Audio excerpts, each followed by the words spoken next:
je vais essayer d'être relativement synthétique par rapport aux informations que je peux communiquer concernant les titres professionnels. Et puis éventuellement, voilà, faire un peu un lien entre ce qu'on appelle le diplômant, le qualifiant, le certifiant. C'est peut-être des termes justement sur lesquels il peut y avoir des confusions. Donc en fait, ce qu'on appelle un titre professionnel, c'est une formation qui est rattachée en fait à un secteur d'activité qui se valide alors soit sur un titre complet, soit potentiellement en partie, si on est en partie d'un titre professionnel, c'est ce qu'on appelle des CCP, des certificats de compétences professionnelles, et on peut de ce fait préparer un titre de plusieurs façons, soit en continu, c'est-à-dire qu'en fait, on rentre dans une formation et on valide un titre par le biais de la certification à l'issue de la formation. Soit on valide sur plusieurs étapes un premier CCP, un deuxième CCP, un troisième CCP, donc voilà, en échelonnant en tout cas la préparation. On peut également le valider donc, sur du financement, ce qu'on appelle un marché privé, c'est-à-dire via le CPF par exemple, soit un dossier qui passe par un montage de dossier transition professionnelle, mais on peut aussi préparer un titre en alternance par exemple, ou par un financement Pôle emploi. Donc, on est vraiment sur, selon les profils, selon les personnes qu'on va accompagner, on va effectivement valider la préparation du titre ou la préparation d'un CCP en fonction des parcours. Les titres professionnels donc, sont validés par le ministère de l'Emploi, hein, donc c'est vraiment reconnu dans l'ensemble des branches professionnelles. À l'intérieur des titres professionnels, on est vraiment axé en fait sur de la matière professionnelle, c'est-à-dire qu'on est vraiment dans une technique métier. L'intérêt et l'avantage, c'est que on peut partir d'un niveau sans aucune qualification au départ. C'est les titres qui vont correspondre dans le diplômant, par exemple, à des niveaux CAP. Mais on peut aussi être sur des titres qui vont aller jusqu'au niveau 3, donc qui correspondraient à un bac plus 2, voire même des bac plus 3. Hein. Donc, il y a vraiment la possibilité, en fait, de poursuivre un cursus. Alors, soit à l'issue d'une scolarité, soit en tant qu'adulte, en reconversion, par exemple, ou en cherchant une qualification supérieure hein, par rapport au poste qu'on occupe, on peut passer par des titres professionnels. Il en existe dans tous les métiers, hein, donc il y a un référentiel de compétences et pour chaque secteur d'activité et chaque métier, on va en fait valider les compétences acquises. Donc la différence par rapport à un diplôme, c'est qu'on n'aura pas de matière générale. Par exemple, sur un CAP, un bac, un BTS ou un diplôme universitaire, on aura une technicité, bien évidemment, dans certains enseignements, mais on aura aussi une matière plutôt générale. Là, on n'aura pas de français, on n'aura pas d'enseignement, par exemple, en histoire géo, etc. On aura vraiment des matières. Alors, on pourra avoir des mathématiques, mais qui seront directement appliquées, par exemple, au métier. Je prends un exemple. On prépare un titre installateur thermique et sanitaire dans le domaine du bâtiment. On va vraiment valider la compétence en installateur thermique, la compétence en installateur sanitaire et on va utiliser l'enseignement des mathématiques directement rattaché à la création de plans, la lecture de plans, le calcul nécessaire du matériel qu'on va utiliser. Donc, c'est vraiment de l'application. Voilà. Donc, en général, si on part sur un titre d'un niveau CAP, on va être sur 1 an d'enseignement, voire un peu moins, ça peut être 8 mois. Sur un titre diplômant comme un CAP, on serait sur 2 ans. Voilà, c'est un petit peu l'équivalent en fait par rapport aux matières professionnelles. Un titre professionnel est directement éligible à de l'employabilité, mais il permet aussi de compléter son parcours. C'est-à-dire qu'on peut très bien envisager de faire un titre professionnel et ensuite de continuer sur un titre de niveau supérieur Je vous donne un exemple. Je peux préparer un titre professionnel comptable assistant. Je vais valider les compétences qui sont rattachées à ce métier de comptable assistant et puis continuer sur, par exemple, une formation gestionnaire de paye où là, je vais beaucoup plus me spécialiser dans l'environnement juridique et comptable de la gestion du personnel. Donc, et là, je refais en un an un niveau supérieur qui m'amène en fait à un bac+2, alors que le comptable assistant m'aura amené en un an à un niveau bac. Donc, c'est la façon dont on découpe les titres professionnels. Alors, on les retrouve dans le registre national des certifications professionnelles ou sur le site du ministère de l'Emploi, où tout le contenu, en fait, est à disposition de chaque personne pour aller voir les différents métiers qui sont rattachés au titre, puisque dans l'environnement du titre, on peut effectivement accéder à plusieurs métiers différents, périmètres différents, structures différentes. On a le contenu des épreuves, qui permet de voir effectivement comment on va être évalué sur la certification du titre. Donc, c'est intéressant effectivement de pouvoir comprendre en fait quels sont les enjeux de chacun de ces titres. Un titre professionnel, sa certification, ça se passe comme un examen classique, c'est-à-dire qu'en fait, il y a des épreuves écrites et il y a des épreuves techniques orales. Donc, les candidats sont validés par un jury qui est obligatoirement certifié. Donc, on a la liste des jurys professionnels directement sur CERES et c'est la DRETS en fait, qui nous envoie la liste des jurys et qui nous permet d'avoir les épreuves. Sur la façon dont c'est évalué, donc on a en cours de formation des évaluations de compétences, ça s'appelle des ECF. Chaque candidat va préparer un dossier professionnel et lors de sa certification, l'ensemble des travaux qu'il aura réalisés à l'écrit, plus son livret d'évaluation, plus son dossier professionnel, servent de support au jury pour évaluer les compétences acquises. On est vraiment sur un domaine professionnel, donc le jury va valider si les compétences attendues par rapport au titre sont bien, effectivement, certifiées par le jury et qu'ils rendent éligible le candidat à son employabilité. Voilà, donc c'est vraiment important de comprendre qu'on est dans une évaluation qui va se rapprocher d'une évaluation diplômante, mais les contenus de formation sont effectivement différents. Voilà, donc ça peut être intéressant sur certains cursus parce que c'est effectivement rapide. Puisqu'en général, on est sur une validation, ce que je disais tout à l'heure, de 8 mois, 10 mois, 12 mois, selon effectivement l'importance du titre et le contenu du titre. Plus on est sur des niveaux de certification, sur des niveaux 3, par exemple, qui vont être du bac+2, là, on va vraiment, en fait, avoir beaucoup plus de contenu et de durée de formation. Chaque titre permet aussi une validation en milieu professionnel, donc soit par l'intermédiaire de stages, donc il y a une période de stage qui est obligatoire, soit via l'alternance. Dans ce cadre-là, ça fonctionne vraiment comme là aussi une formation diplômante classique qu'on pourrait suivre en alternance. Donc voilà sur les modalités. En général, dans l'ensemble des titres, on a une partie qui est directement liée à la validation, bien évidemment, du métier. Donc, on présente les métiers visés. On accompagne aussi par de la technique de recherche d'emploi, soit à la recherche d'un employeur pour une période de stage, soit pour un employeur concernant l'alternance.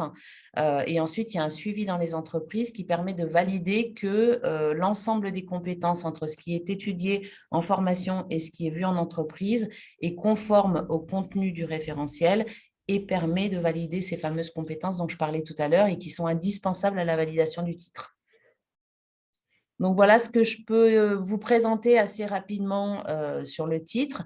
Alors souvent, il y a beaucoup de questions hein, sur la différence entre un titre professionnel, un diplôme. Alors il y a les diplômes de l'éducation nationale, il y a les diplômes universitaires, il y a parfois des diplômes qui sont proposés par des écoles privées.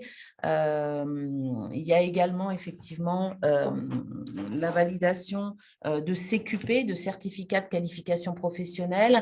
Alors, je ne sais pas si c'est, voilà, s'il y a besoin un peu d'éclaircir cette différence entre les supports, entre les, en tout cas, les terminologies qu'on utilise dans nos jargons professionnels. Est-ce que quelqu'un a besoin d'avoir un peu des éléments complémentaires par rapport justement à ces éléments? Non, pas spécialement, vraisemblablement. Alors, j'ai pas, je vais regarder dans la discussion parce que du coup, Personnellement, c'est tout bon, merci. ouais, ouais. Donc, prépa compétences, OK. Alors, sur la question par rapport à prépa compétences, effectivement, les dispositifs prépa compétences peuvent amener à la réflexion d'un titre professionnel, hein, puisque le parcours de prépa compétences permet d'essayer de valider un projet, donc de faire des immersions.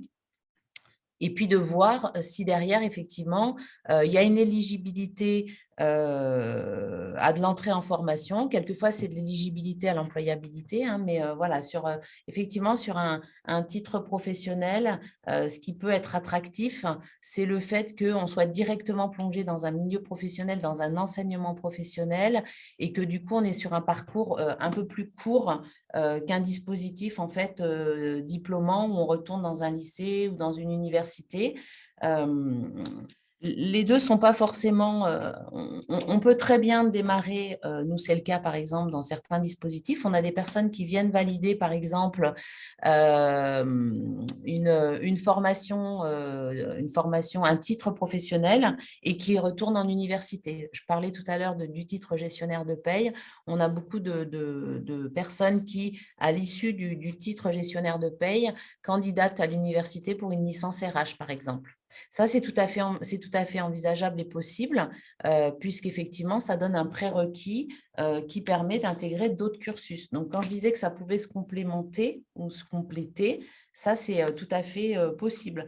Comme on peut récupérer des personnes qui sont un peu en exclusion scolaire ou qui sont en décrochage scolaire parce que soit ils se sont trompés sur leur orientation, soit ça peut être trop généraliste. On a aussi, par exemple, des jeunes qui reviennent vers vraiment une volonté de se qualifier dans un secteur plus particulier. Voilà, un décrocheur d'université, parce que le modèle lui a par exemple pas convenu, puisqu'on est tous différents dans l'apprentissage, peut venir momentanément préparer un titre professionnel pour valider effectivement cette employabilité. Et puis, voilà, ça peut donner envie effectivement de rebasculer sur un cursus plus long ou pas. Ça dépend vraiment des publics qu'on accueille.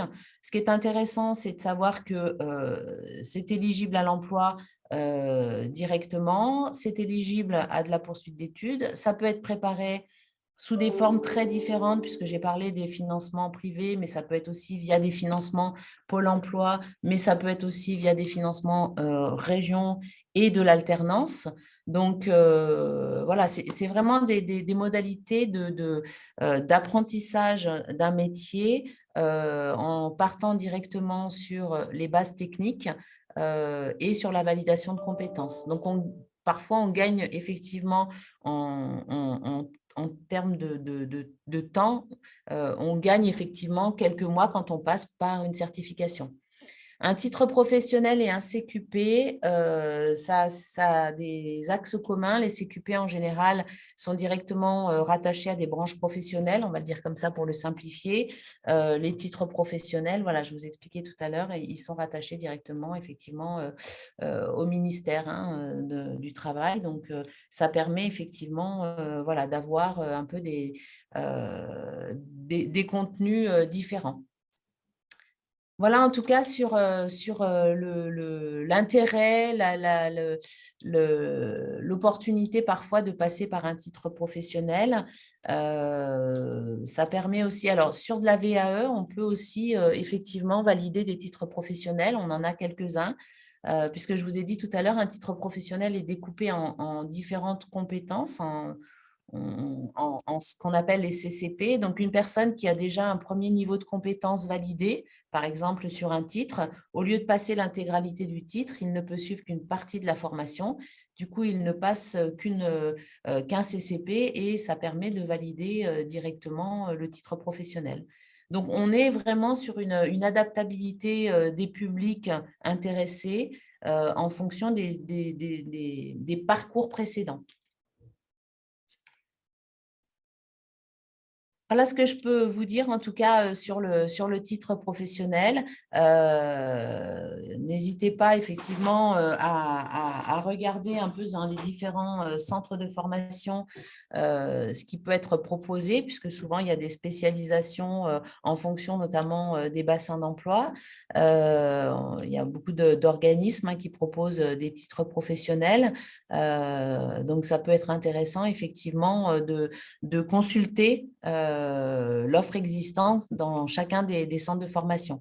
Et si vous passez effectivement par des dispositifs comme Prépa Compétences pour les plus jeunes, par Déclic ou même par d'autres dispositifs d'accompagnement, ce qui peut être intéressant aussi, c'est de valider des périodes d'observation ou des mises en situation sur des plateaux techniques, par exemple. N'hésitez pas à découvrir des plateaux techniques pour un petit peu envisager en amont de valider que le secteur, la technicité du secteur est attractif, échanger avec des gens qui sont aussi en formation, parce que là, eux peuvent vous en parler en termes de vécu, puisqu'ils sont en formation.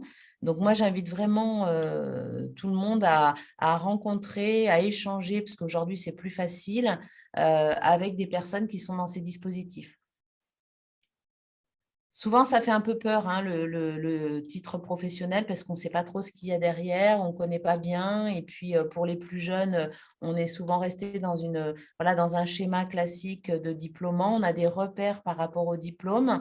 Le titre professionnel, il est au même niveau finalement qu'un diplôme, mais c'est une préparation qui est différente, puisque c'est une préparation qui est beaucoup plus axée sur la technicité. Donc, voilà. Ça, c'est important de le savoir.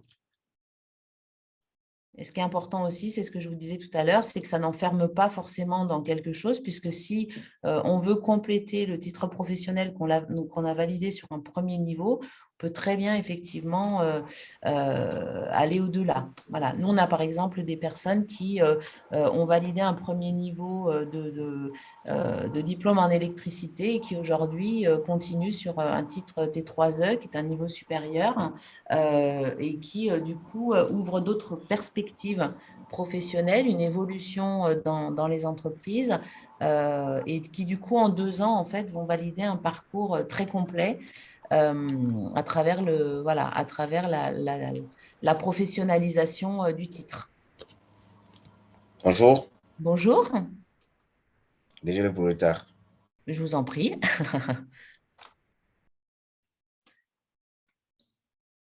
Alors, est-ce qu'on peut faire des stages? Donc, j'ai répondu tout à l'heure sur… Je regarde un petit peu les questions. Projet en vue, secrétaire médico-social. D'accord. Donc, les stages, j'ai répondu. Vous avez la possibilité, effectivement. Et moi, j'invite tout le monde à vraiment faire des stages parce que… ou ne serait-ce que visiter les plateaux. Parce que c'est souvent, on a une représentation du métier. Quelquefois, on diabolise un peu le secteur parce qu'on n'est pas sûr de pouvoir y arriver. Ou vraiment identifier, par exemple, dans l'industrie, sur quel type de machine on va travailler. Sur le secteur, sur certains secteurs, effectivement, techniques, il vaut mieux voir les plateaux. parce que ça permet voilà, d'avoir une observation et une première manipulation. On peut faire des premiers gestes techniques quand on est sur les plateaux d'immersion, qui permet de se rendre compte en fait que ça peut être intéressant et correspondre surtout à ce qu'on a envie de faire et l'environnement dans lequel on a envie d'évoluer.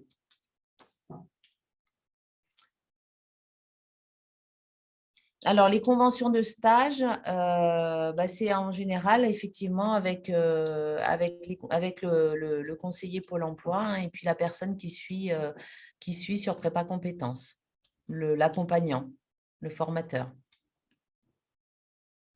par rapport à la question qui est posée. Je ne sais pas si vous avez tous déjà identifié des secteurs ou éventuellement voilà, des formations ou des titres, mais n'hésitez pas. Et pareil, sur les journées portes ouvertes, j'invite vraiment, voilà, je vous invite vraiment à aller voir plusieurs centres, plusieurs interlocuteurs, parce que c'est important aussi d'identifier l'environnement et de poser des questions sur les dates d'entrée, les modalités d'entrée, sur les certifications. Il faut vraiment se renseigner en amont. Plus on a de l'information, plus on va poser les questions qui sont importantes pour nous et mieux c'est parce qu'on y va en toute confiance et sérénité. C'est vraiment ouvert, les titres professionnels sont vraiment ouverts aux plus jeunes comme aux adultes. Donc, il n'y a pas de limite d'âge sur un titre professionnel. Et c'est aussi l'avantage parce que quelquefois, nous, on a des publics qui viennent nous voir, par exemple, qui ne seraient pas du tout dans la motivation de repartir vers un cursus qui repasserait par un établissement scolaire, par exemple, hein. Et le fait de préparer des titres, c'est une mixité de public adultes et parfois jeunes, hein, il y a aussi des très jeunes qui viennent démarrer des titres professionnels. On peut vraiment démarrer comme l'alternance, en fait, hein. On peut démarrer, par exemple, je parlais du titre installateur thermique et sanitaire. On peut faire un titre professionnel dès l'âge de 16 ans en apprentissage. C'est tout à fait possible. Voilà. Et en un an, on a la double compétence en thermique et sanitaire. On n'a pas besoin de faire 2 ans d'un CAP et une année complémentaire. Là, on est directement plongé dans l'axe métier.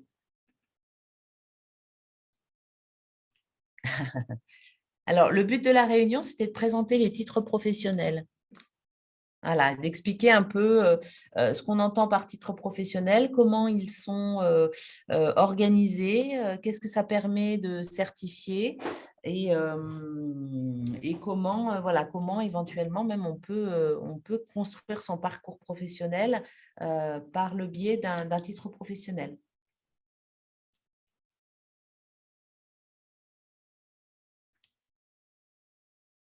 Je ne sais pas si parmi vous, il y en a qui sont intéressés par un titre professionnel ou une formation en particulier. Donc, n'hésitez pas à poser les questions effectivement par rapport à cette présentation.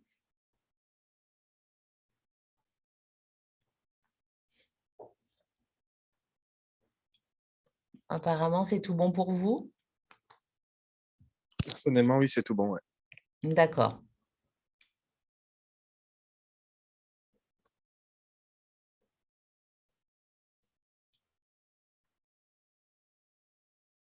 N'hésitez pas en tout cas, hein, je vous remercie pour les remarques, mais n'hésitez vraiment pas à ce que je vous disais, à poser les questions, à demander, à rencontrer.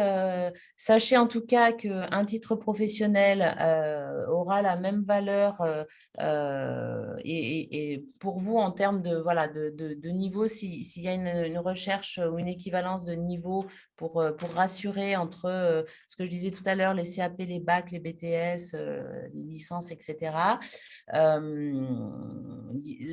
Vraiment la différence, c'est que c'est vraiment vraiment une employabilité directe, et puis des cursus qui sont vraiment très, très orientés techniques.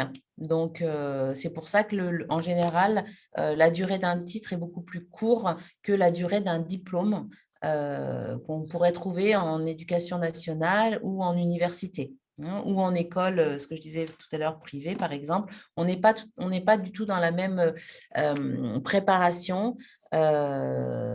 C'est vraiment axé, voilà, certification, titre professionnel avec des compétences visées par le titre et une employabilité rapide.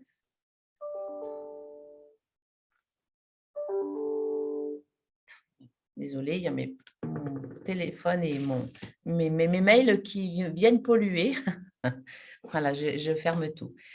Ben, si vous n'avez plus de questions, ben, voilà, n'hésitez pas en tout cas encore une fois à revenir vers les différents centres qui proposent les titres professionnels.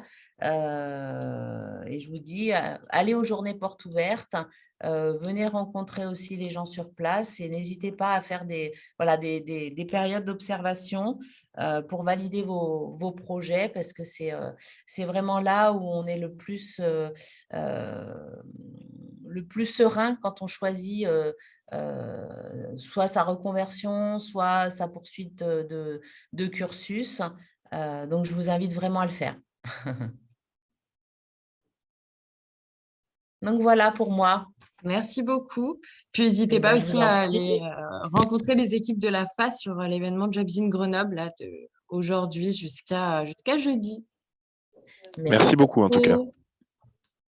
Eh ben, à bientôt. Merci à Merci. tous. Bonne journée à tous. Au revoir. Au revoir.